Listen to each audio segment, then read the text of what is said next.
Сәлем. Жас жігітті соққыға жығып, басы дауға қалған Төреғали Төреәлі абақтыда жатқан кезін айтып берді. Оны бастамас бұрын каналға тіркеліп, лайк басып, комментарий жазуды ұмытпаңыздар, достар. Жас жігітті соққыға жығып, басы дауға қалған Төреғали Төреәлі абақтыда жатқан кезін айтып берді. Күні кеше Төреғали Төреәлі қасиетті ораза айында өнердегі әріптестерінің көпшіліктің басын қосып жақында ашылған дәмханаға ауызашар берді. Мейрамбек Беспаев, Кенжебек, Мұхасан сынды өнер майталмандары қатысқан жиында су жаңа бейнебаян тұсауын кесті. Менің толқыным деп аталатын әннің бейнебаяны өткен жылдың қыркүйек айында түсірілген болатын.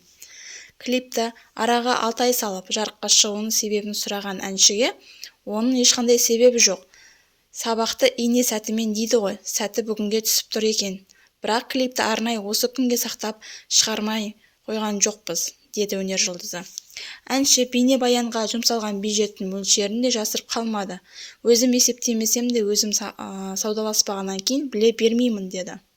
Менің толқыным әннің бейнебаяны орта есеппен $2000 көлемінде шығын шықты. Бұл клипте Агзамов деген өзбектің мықты режиссері түсірді.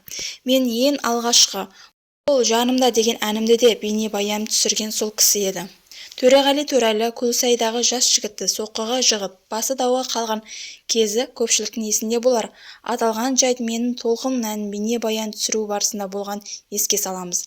Алайда әнші жағдайды ушықпай тұрып, өзі жұдырықтың астына алған Бекарыс есімді жігітпен татуласқаны мәлім еткен еді.